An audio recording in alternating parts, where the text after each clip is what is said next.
Hi, and welcome to Decoding AQ, helping you to learn the tools, mindsets, and actions to thrive in an ever-changing world. Hi, and welcome to the next episode of Decoding AQ. Today is a first for me. It's a first where we have a guest coming back for a second go, and it is 4 years and 1 day that we spent the time together with Gary. Now, he is SU's longtime chair of the future of work. Many of you might have listened to that episode back in 2021. He is an extraordinary individual.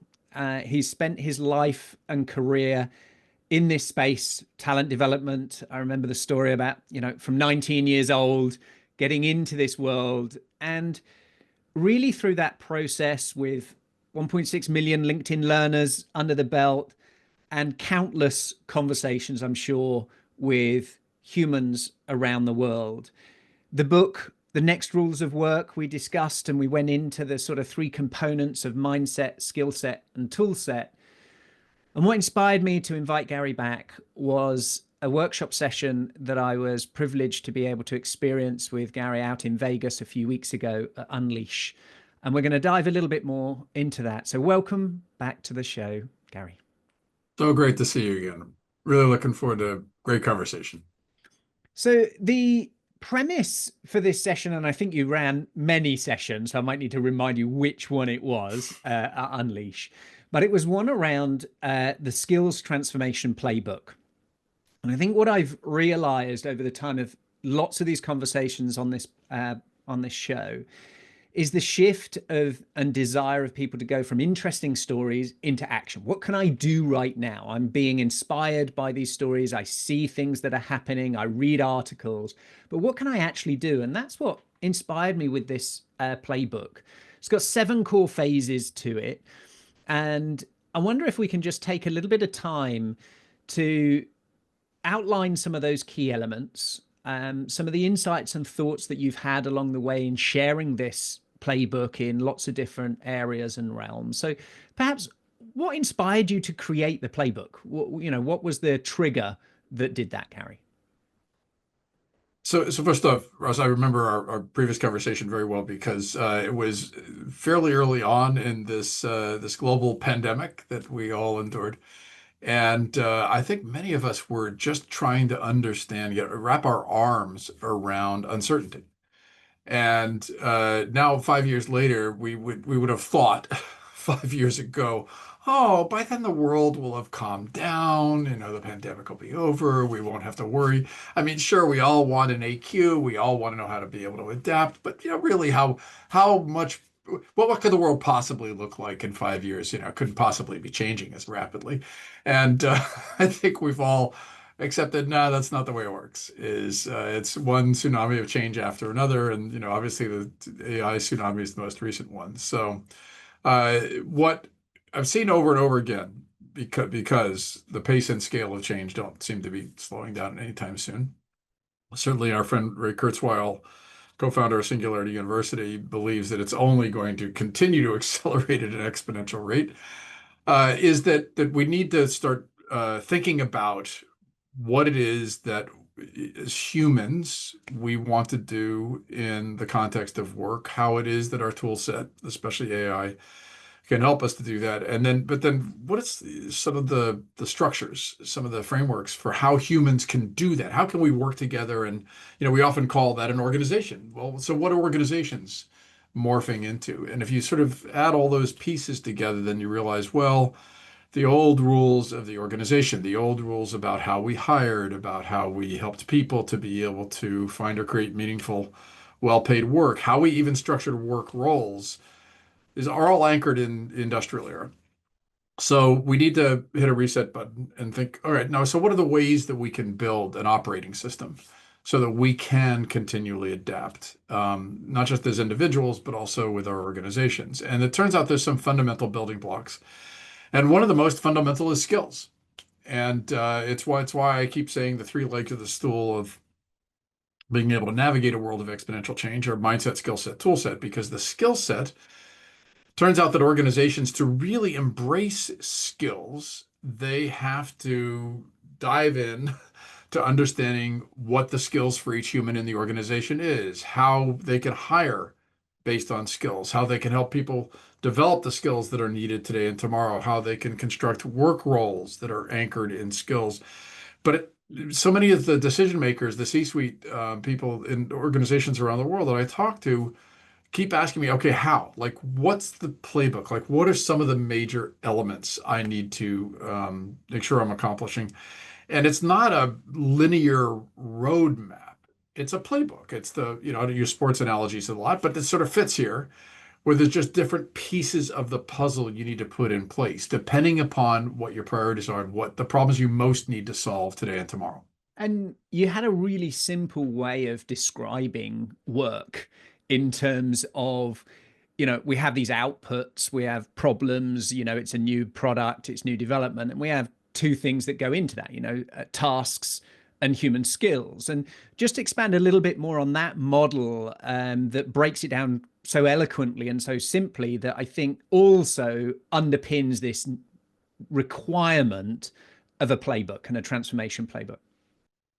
I try as much as possible not to oversimplify, but I try to distill. And so work is just the three things that you mentioned. Jobs are more complicated, but work is just three things. It's a problem to be solved. That's why people pay us and why we pay other people. How do we solve problems? We perform tasks. How do we perform tasks? We have human skills. Human skills apply to tasks to solve problems. And so what is very useful is to rethink what it is that we were doing when we were focusing so much in the industrial era on tasks. In a factory, you do tasks over and over again. And we've unfortunately sort of replicated that model in a lot of the job descriptions that we create. But if we step back and we say, no, wait a minute, what are the problems to be solved in this work role? And then what are the human skills that can be applied to solving those problems? Sure, we'll always automate tasks, and it turns out that artificial intelligence and related tools are very good at automating certain tasks. But if we keep on focusing on needing to understand work roles in the context of the problems to be solved and the skills, then you have a much different operating system for the organization, much more flexible, much more adaptable. And then there's a couple of other pieces of the puzzle that you need to put in place, but you start to have the building blocks for being able to continually adapt as an individual and as an organization. And what you've just described there is a huge shift, where you talk about even at the very beginning of new roles, the job description being focused on the tasks, experience and tasks, past and what's to be done, not necessarily how or why, what problem is it solving and the how of what skills. So what's the first component then on this 7-phase sort of playbook that you've outlined for the skills transformation, and just start to walk us through that so we can get our heads around it? You mentioned that I've been the longtime chair for the future of work with Singularity University, and I was asked late last year to expand my remit and not just focus on the future of work and the future of learning and the future of the organization, but transformation in many of its different forms. And so as humans, we always transform. As organizations, we need to transform. We don't always do it intentionally. We don't always do it smoothly. So I really believe the context of transformation gives us some useful thinking or a framework to be able to see this as not just a one-time process, not just change management. I would say in my LinkedIn courses, change management is dead. All that's left is leading change. But instead, we have to think of this as a catalyzing process to start the next phase of transformation of the organization. And I've found with the initiatives that I've done in the past that one of the best ways to start is with a some kind of manifesto, a statement, a co-created statement. Who are we? What are we trying to accomplish? What do we want the future to be? And if we to find the context for that, you could do an AI manifesto for your organization. But I strongly suggest you start with the human side of the equation, and that's a skills manifesto. What skills do we need today? What skills do we think we're going to need tomorrow? How will we get there? How will we continually adapt in that process? And that manifesto is a great exercise that tests the organization's capacity for co-creation. If you can get enough stakeholders together, I often call it the coalition of the willing, that want to be part of the definition of that vision and start to lay the roadmap for that process, you can use that same process over and over again with other facets of transformation. So you've been involved, no doubt, in the observation, creation, co-creation, facilitation of many of these manifestos and skills visions. How do you go about it? What are some key mistakes people make? Because often you can't see what you can't see, right? We don't know what we don't know. Give us some sort of headlines of where you've seen some great things happen in the way of creating that and some mistakes to avoid around that very important first phase of the Vision Manifesto for skills. So first off, it's still early days in the skills transformation of organizations, and I've got some resources I can certainly point listeners to as they want to dive deeper into this. But it's still early days, and so I wouldn't say that there's any single poster child or organization that is done it in ways that are very easily transferable into other organizations. But I'd say here are some of the anchors that are very important, the do's and the don'ts. The do's include starting off with a simple articulated vision about the value, the benefits, the actual business value that having a skills-based organization can contribute. And there's a number of in the manifesto, or sorry, in the playbook, I talk about a couple of those, but basically you want to be able to ensure that the organization will continually have the human skills that it needs today and tomorrow. And what happens if you don't do that? You need to make sure that you've got a reasonable set of stakeholders, and as much as possible, line of business people, people who actually face the customer or are responsible for the revenue of the organization. Because if it's just let's say HR and IT involved, but it's not the stakeholders that actually have to have the humans that are solving the problems for your customers, that can be a fail. If you don't have the mindset that it is a living document, that is, you're never going to be done. You need to continually update. You need to continually re-articulate. The specific skills that you need today are not likely going to be many of the skills that you're going to need tomorrow. So you have to have this constant refreshing process. And the more you do that incrementally, say on a quarterly basis, then you'll continually adapt. And if you make it a 5-year roadmap and in 5 years you think you can revisit it, I guarantee you by then the world will have changed very dramatically and you'll have missed a lot of opportunities to transform. So what I heard there was absolutely make sure you're linking it to the business value, the business outcomes, the business benefits.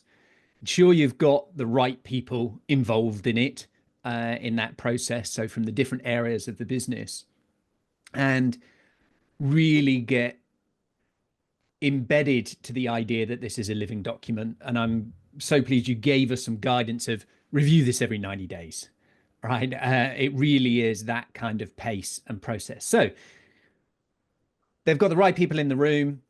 They've given it their first draft, their first stab at what this looks like. And then they're going to move into sort of the inventory of key assets. What is that and why does that come next? So, as I say, it's a playbook, and different organizations are going to have different priorities. And some may already be along the road somewhere. These are elements to make sure you're doing. And chances are good you're not just going to follow them necessarily linearly, although if you have got not very little in place, you probably should. But instead, they're just elements to make sure that you followed through on, and you might be going back and revisiting them time and time again. So, I often, and in my book, The Next Rules of Work, when I talk about skills, whether it's for each of us as individuals or it's skills in the context of the organization, I show a picture of a pyramid. I'm sorry, a pyramid, a picture of an iceberg. And an iceberg, there's this tiny little bit of visible skills above the waterline that each of us has. And there's a huge amount of human potential that is below the waterline. And we are often not able to see it in our own abilities and our own potential. And the organization certainly doesn't know in most cases what skills it has. So that inventory, the process of helping individuals to understand their own skills and helping the organization to build a model, broad understanding of the skills and human potential, the skills that could be developed, that is a critical deliverable. Because if you don't know what you have, planning for what you need to change to is it's basically a fairy tale. It's the same thing with culture. Organizations' cultures, often people say, well, we have a culture that has these 5 pillars and that sort of thing. So, well, are you sure? Are you absolutely certain that people make decisions, that they will take actions based on those 5 pillars?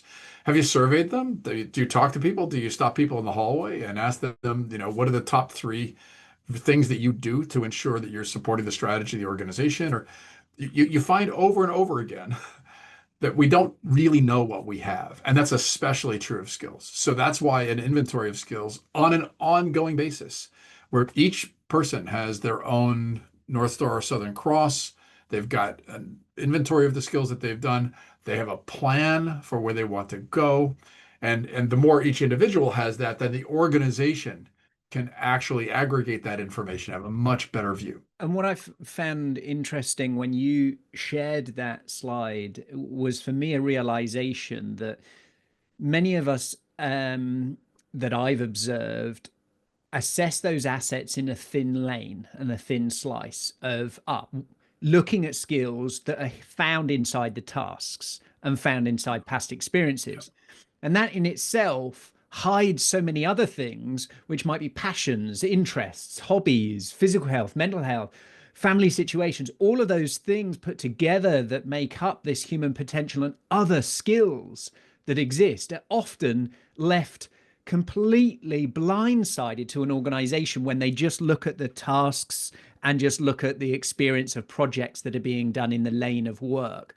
So I found that a really eye-opening, in a good way and a difficult way, in terms of a task that was already big and difficult just got potentially bigger and more complicated around. So I've got to assess all of these things. I kind of knew what I thought it was, and now it's even bigger. So what's your kind of response to that? My lived experience when I saw that, Gary. Now, you mentioned earlier that the last time that we talked, when I was 19 years old, I was trained as a career counselor. And it just so happens that my father was a recovering priest who wrote the world's career manual, a book called What Color's Your Parachute? And what my father figured out by a lot of trial and error, but working with lots and lots of people around the world, he ended up having about 10 million copies in print of his book, and he did workshops. And I was trained when I was young to help people in those workshops. What you find is that there's all these different facets of humans. And for the most part, for most people, for many people, if you give them the opportunity to delve, to look below the waterline, to understand more about those characteristics, and to do that in a benevolent way, that is, in a way where they are learning a process for doing that self-inventory, for seeing the ways they can mix and match a lot of these skills and capacities to get future value, future benefit, future work, then you actually do it on an individual level. You then can aggregate it. You have more data to be able to sift for the entire organization. What I think I mentioned during the workshop, I work regularly with a startup out of Brazil called Acaso, and we talk about 2 different ways to gather that data.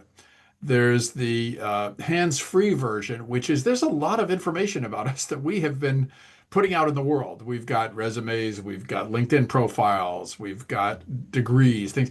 There's an awful lot of information that's quite siftable, and it turns out that generative AI is very, very good, so long as you ensure it doesn't hallucinate, at finding some of those patterns and pulling the skills out of them and that sort of thing.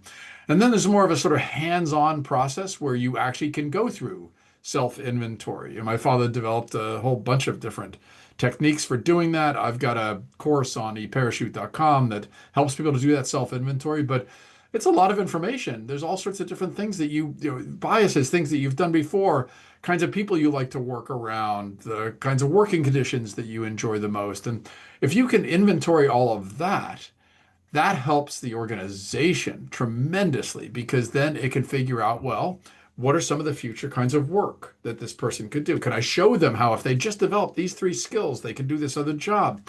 How do I assemble teams? Oh, it turns out that I can put these teams together because they have very complementary skill sets.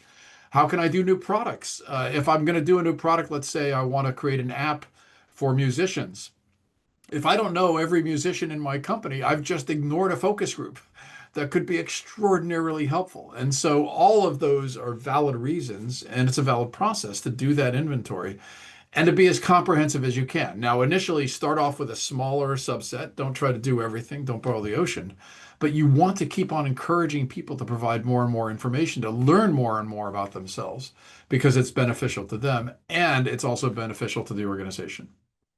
It makes me think of the diverge and converge of kind of the double diamond in terms of, Yeah. start with that small focus, i.e., one person, small group of people, get that full wide set, and then how do we assimilate and converge that back into a common framework, common language, common dialogue?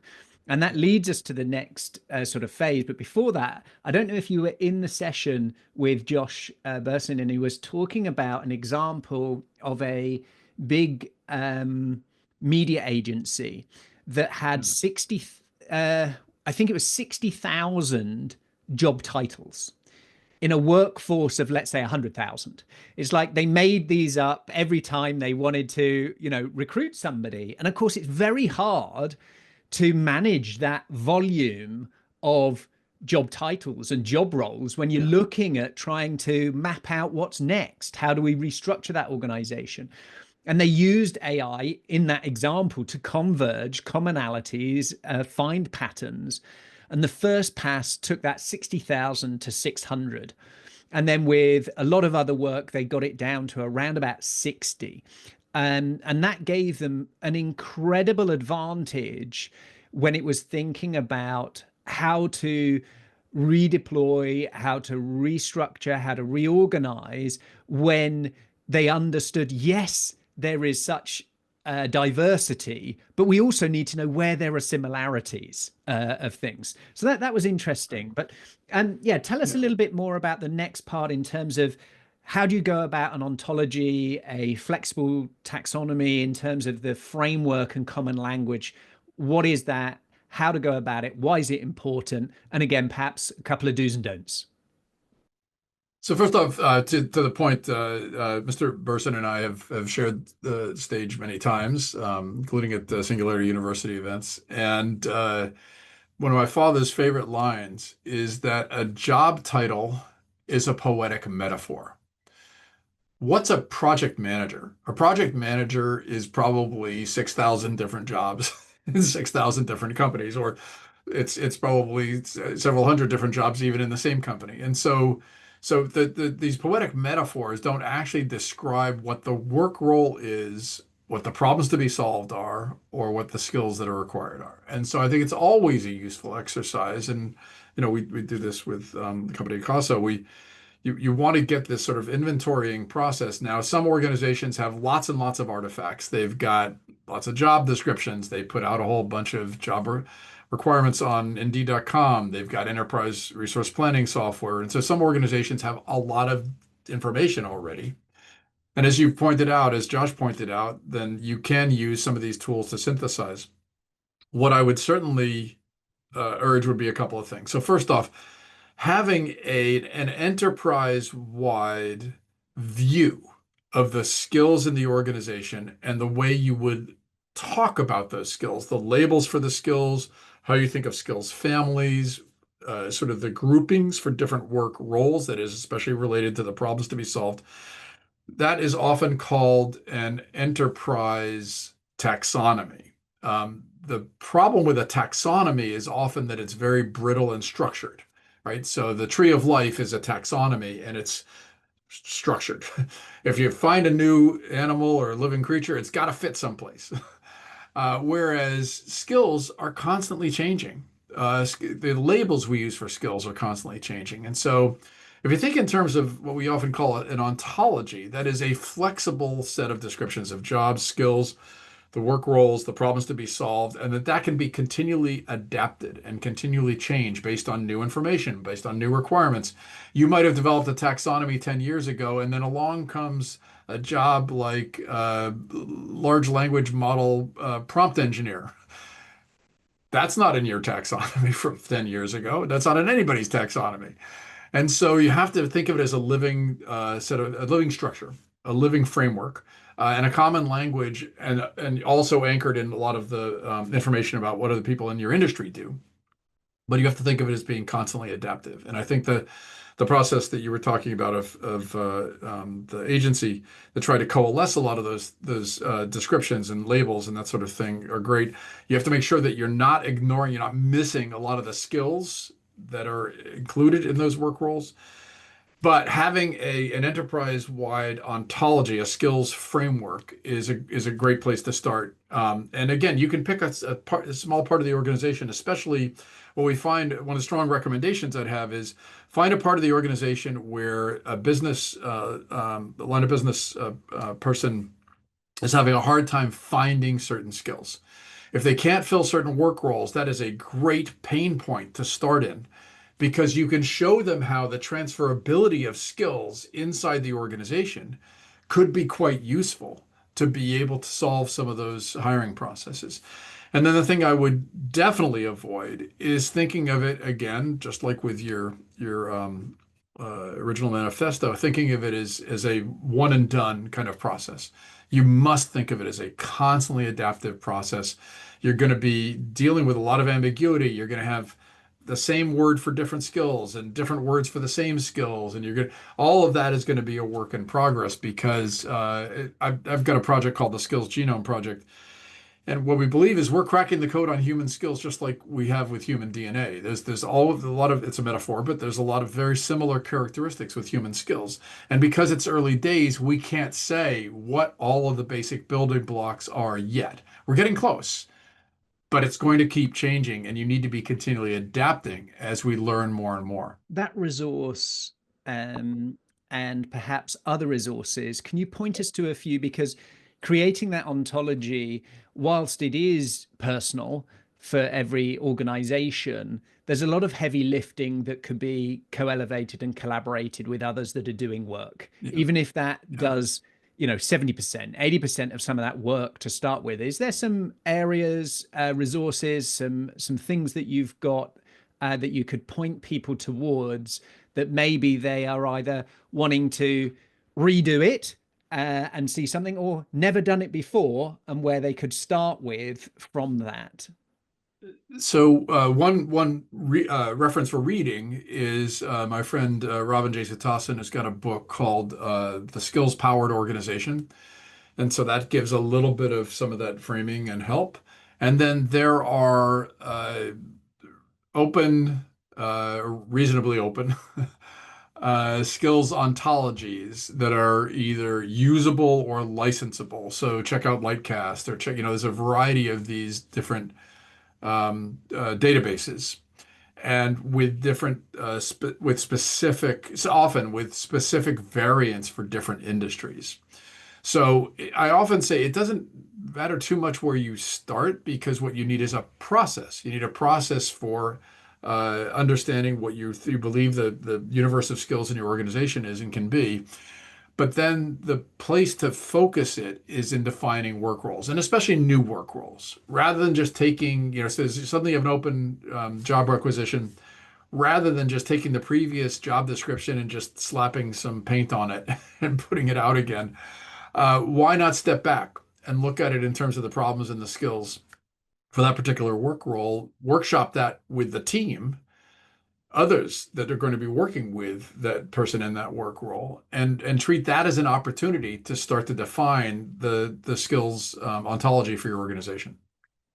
So another output for this, would you see that it impacts those new job descriptions to be what you've just said, focused on these are the problems to be solved for this role, and these are the skills that we are our best guesses are that will help in aiding achieving solutions to those problems. Is that what you're describing they will look like, or they should look like? Yes, yes, and Hmm. I mentioned in the workshop there is one really, really key element that determines the success or failure of that process, and that is the hiring manager.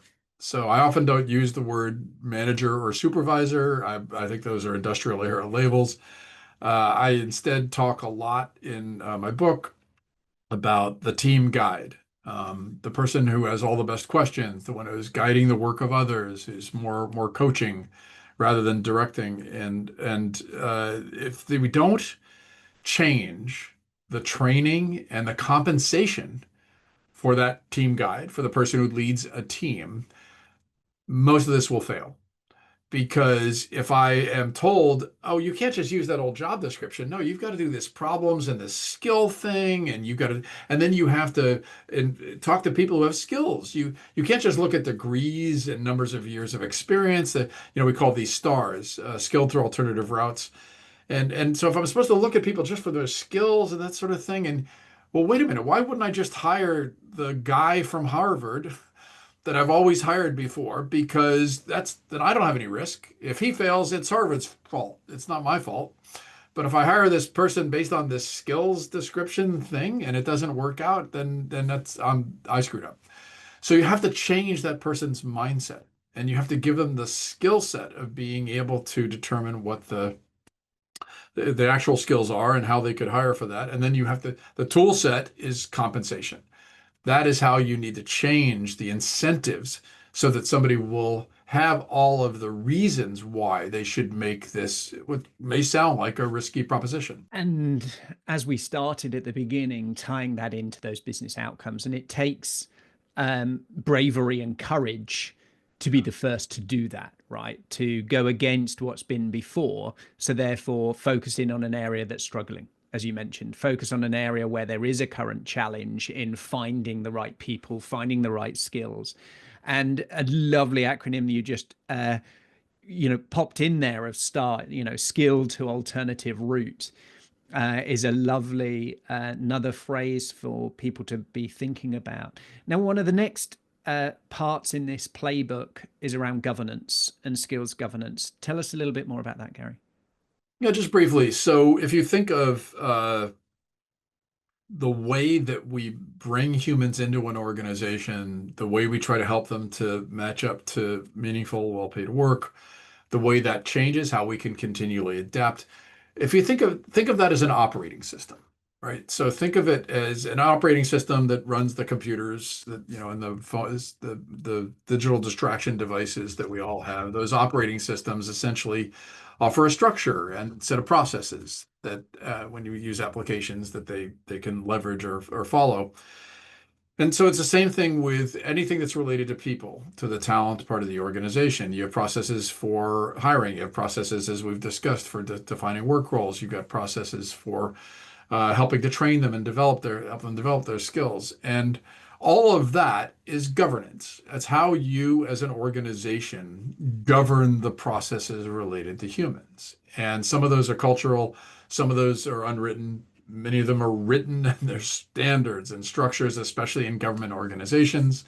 And so that governance, there's a lot of these rules that need to be made very clear, explicit, and we have to, if we do this well, we have to have the kinds of collaborators inside the organization who can continually work together to determine whether or not the existing rules, the governance that you follow, are enabling this transition or they are hobbling this transition.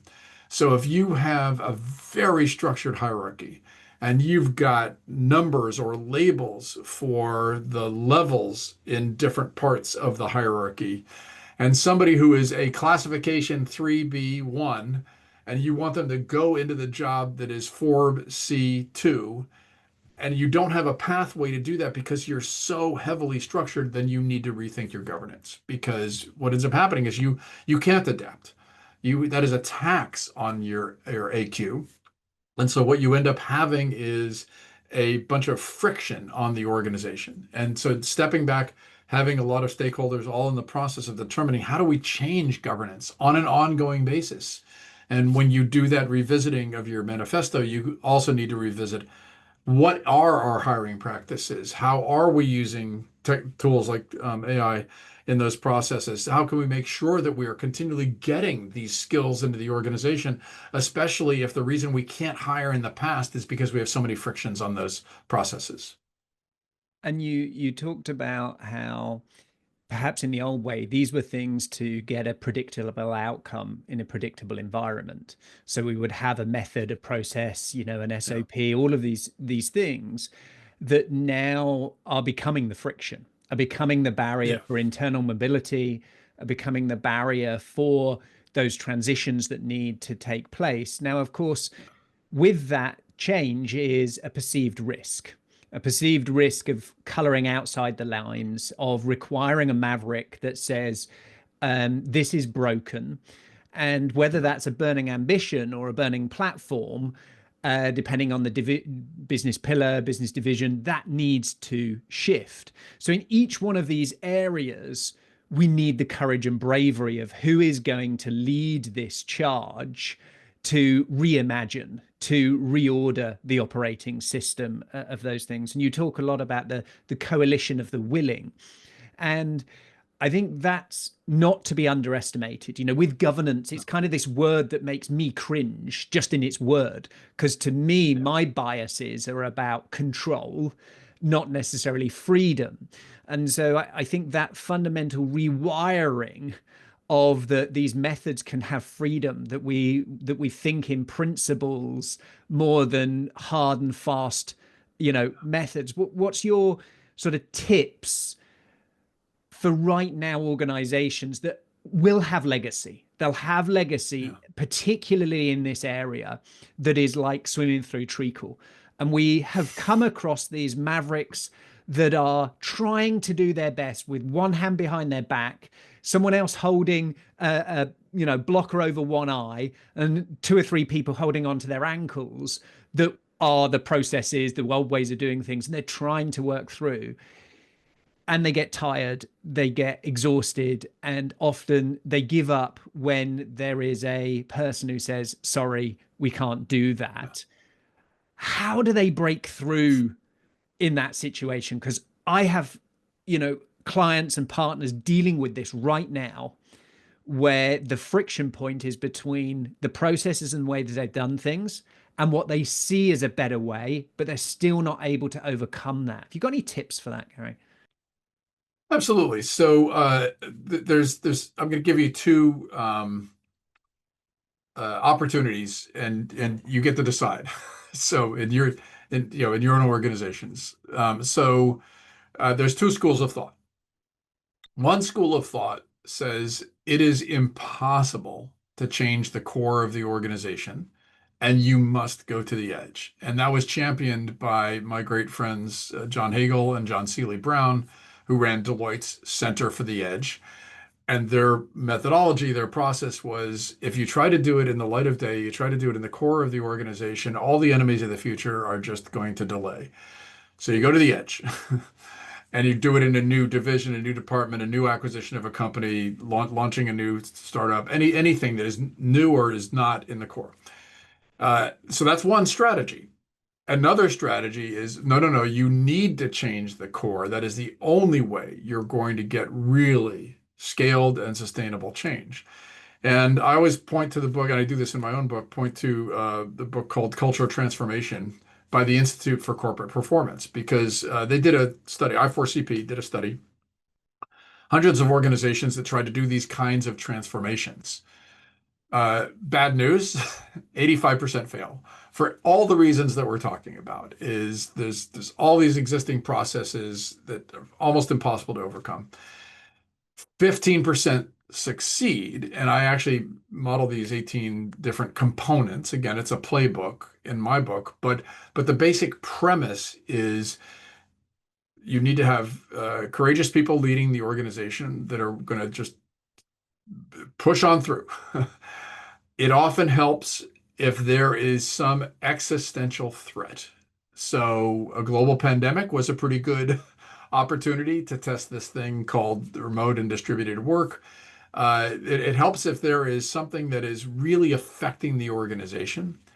And then it helps if there is a new technology or some new opportunity to hit the reset button. And so we saw this with the internet. I started a magazine called Interactive Week back in 1994, the internet's first newspaper, and we saw so many similar characteristics to this AI tsunami. And we're seeing it now with AI, is you have the potential to leverage these new technologies that help you to go through these transformations because you can help the organization to see if we do this, we get all these business benefits. And if we don't, we will potentially be left behind. That's really valuable and helpful. And just that insight of, picking the right time and the right area to go for this, existential threat or external threat, whether that's tariff changes, whether that's org restructure, or one in itself of the underlying accelerant of AI, that equally could be considered the existential threat in duality. And we've got three other cool areas I want to cover before we wrap up. And a second go, and we're still just scratching the surface, aren't we, Gary? So the next part really is looking at the talent cycle, and designing that skills-based talent cycle. And maybe if you could link that to the next one as well in terms of the skills inventory and the continuous skills inventory. So when we talked about governance, we said, okay, so there's all these processes related to talent and related to humans inside the organization. And we know that every time there's a new technology, especially one that automates a lot of tasks, that is an opportunity. You're very likely going to be resetting a lot of work. And so with one of the ways to leverage that opportunity is to be thinking about the cycle. What's the experience of somebody that is not yet working for your organization, and what would be their journey into the organization, and then think about how all of different steps along the way could be skills based. What would that model look like? And then how could you start to experiment to try that out? And use that, think of that as a cycle, because eventually humans are going to leave your organization. At least some humans are going to leave your organization. So you think of that as a cycle. But even when they're outside of your organization, they're still part of the cycle because they had skills they learned in the organization. And ideally, you would want them to take that information with them so they could use it in their future work. That would be ideal. So think of that as a cycle, design for a cycle. And again, experiment, try it out in places where there's high demand and low supply, or at least you're not able to find be able to hire the talent that you really need. And then you can expand. But it must be paired with thinking of not just the journey through the organization, but the journey through the individual's career. So what is a career? A career is essentially your relationship with the world of work. And when you start out as a little bitty human, you have zero relationship with the world of work, or at least I hope you do. And hopefully at some future point in your life, far advanced, you might have, again, very little relationship to the world of work. And in between, you're probably going to have a lot of relationship with the world of work. So what are the ways you can help the process, everything we were talking about in terms of helping people to look below the waterline in the iceberg, understanding more about their skills? How do you bake that into the experience of each worker in their journey through the organization? They need to have a North Star or Southern Cross. They need to have a continuous process of being able to inventory their skills. They need to see the market signals from the organization about what the skills, what the work opportunities are and what skills are needed for those. In an ideal world, you have implemented as part of your talent cycle, you've got a platform where you are leveraging the skills throughout the organization. You don't see the skills of one human as the wholly owned subsidiary of one manager. Those skills are available to other projects, other people throughout the organization. And you have this very flexible operating system that allows people to continually connect to the kind of work that can be of most value to the organization. And if you put all those pieces in place and everybody feels that they do have that North Star or Southern Cross that is constantly pulling them forward, and it's linked to the market signals, the skills that the organization wants to develop, now you have a self-renewing adaptive process. And so that ongoing inventory, skills inventory, and that view of this as a cycle, one of the things when we created our AQ assessment back in sort of 2018, 2019, was one of the indexes, a predictive index, was a reskill index.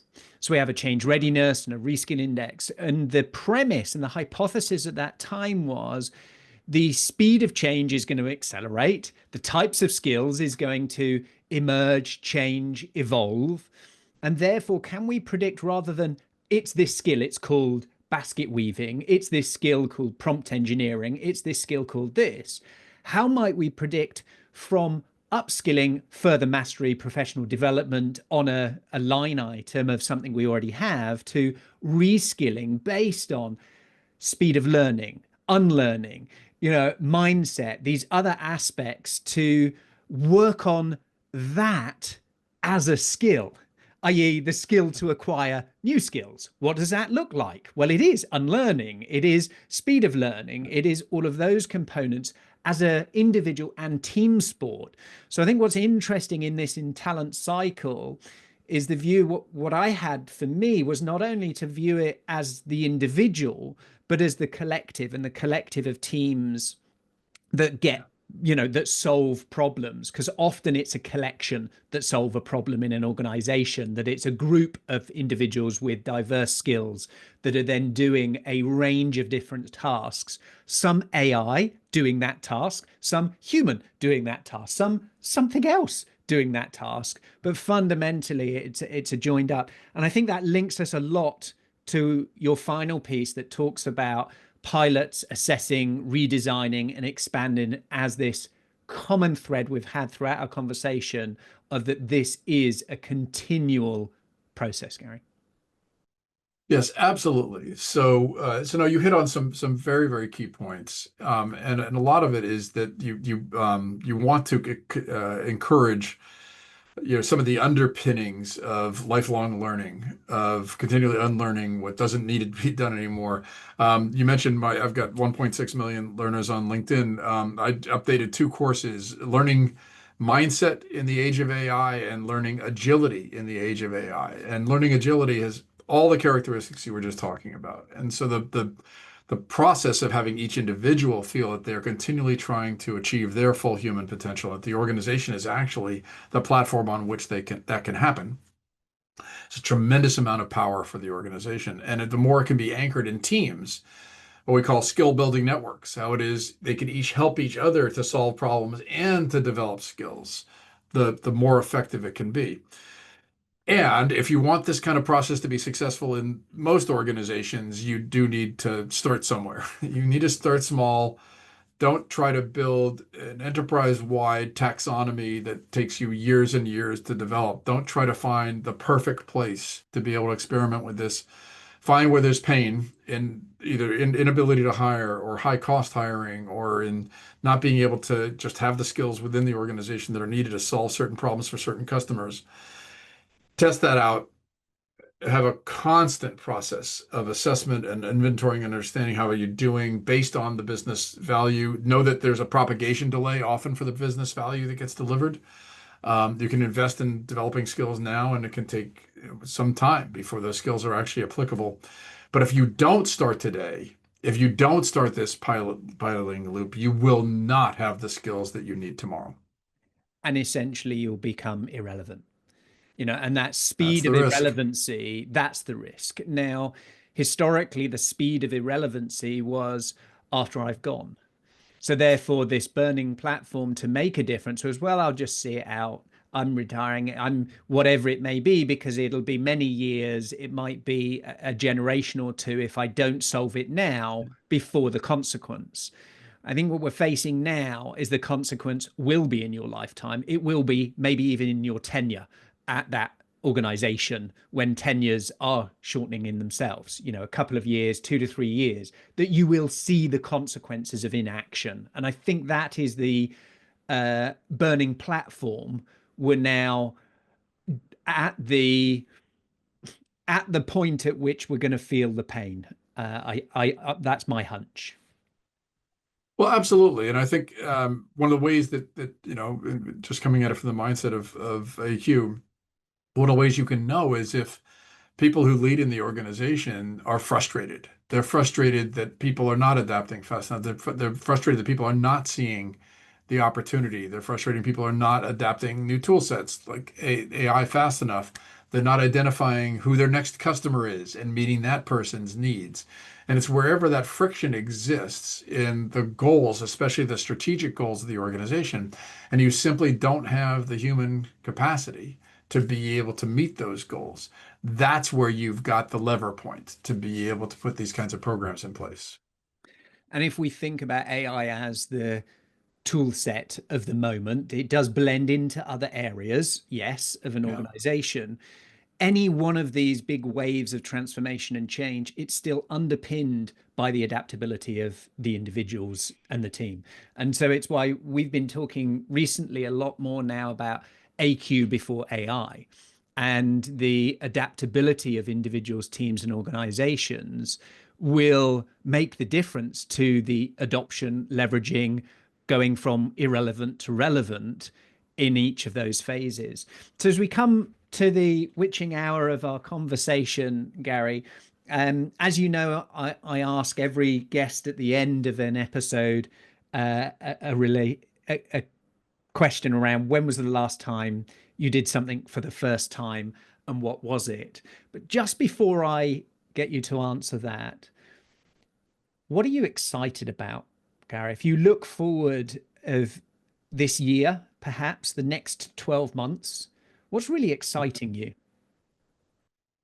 So I think of myself as a cautious optimist. I don't I don't think of myself as thinking that everything just inevitably works out okay. That's not the way our world works. But I do believe one of the key deliverables my father always talked about for any intention for the future, whether it was on an individual basis or for an organization, is hope. You have to believe that you do have the capacity to be able to solve problems today and tomorrow.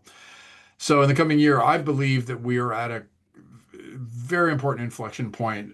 We can say this in every era, but in a post-pandemic world, we can bungee cord back to the old practices that you and I talked about 5 years ago that organizations were trying to get their arms around at the beginning of the pandemic. And many organizations have done that.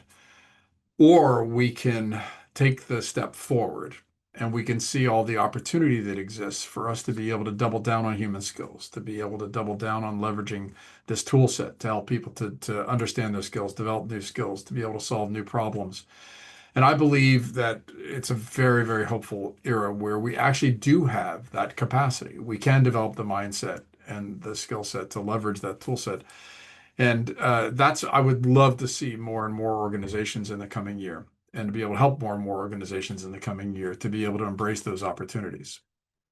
For sure, more tools are coming, right? More tools are coming because the barrier of entry for creation is now only imagination. Yeah. And that will unlock a tsunami of tools, and we will have a new condition of toolitis that everyone will suffer from. And therefore, it is our mindset and skill set that will make the difference to leverage those right tools to discern the noise and the signal from them, when to deploy, how to deploy. And it is that pilot, assess, redesign, expand through that process.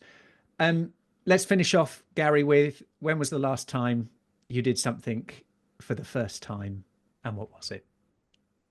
So I'll anchor this in AQ. So I had spent more than 50 years of my life in San Francisco. I grew up there, loved the city. And my wife and I went through a process a year ago of trying to determine, well, so how adaptable are we? I mean, could we do something really new? Could we move to a new place? Could we? So we did that. We downsized, by half to a condo, and we're now living in Washington, D.C. Quiet little town, nothing happening much nowadays. You probably don't see any news from here. Whole new group of friends, whole new group of organizations that we're collaborating with. That ability to pivot, to test our own AQ, that was something I couldn't remember last time I did that intentionally. And it's been marvelous. It's been all the reasons that we'd hoped it was a good decision has ended up being a marvelous result. So I think whenever I would certainly say to listeners, whenever you can envision something where you can test your own AQ Mm. with some kind of life pivot like that, if that's possible for you, I think that is a marvelous uh, way to expand your skill set and to test your own adaptability. That's beautiful. And it does really allow us to see the world with new eyes when we shift out of the familiar. It's hard to do that when every day is familiar. That's a skill in itself, is to use new eyes in the familiar. But a great, let's say, injection into the new eyes is change the environment. And what Gary's just done, and many, I'm sure our listeners will know of somebody who's done something similar. A lot of people I know are, moving countries, lots to Dubai at the moment, all sorts of different things that are going on. A shift in that environment can really push us to see with new eyes and acquire those new skills that will help us in uncertainty. It's been an absolute glorious pleasure over the years, Gary, for our conversations to have key moments of what's going on, and to get to hang out in person again was a lovely experience. I feel very blessed to have done that with you. And I look forward to seeing what does the next 4 or 5 years bring, and how we might start each day with a smile and finish it with a smile as well. Yeah, absolutely. Looking forward to the next conversation in the next 5 years. Thank you. All right, be well. Do you have the level of adaptability to survive and thrive the rapid changes ahead? Has your resilience got more comeback than a yo-yo? Do you have the ability to unlearn in order to reskill, upskill and break through? Find out today and uncover your adaptability profile and score, your AQ. Visit AQai.io to gain your personalized report across 15 scientifically validated dimensions of adaptability. AQai, transforming the way people, teams, and organizations navigate change. Thank you for listening to this episode of Decoding AQ. Please make sure you subscribe on your favorite podcast directory, and we'd love to hear your feedback. Please do leave a review and be sure to tune in next time for more insights from our amazing guests.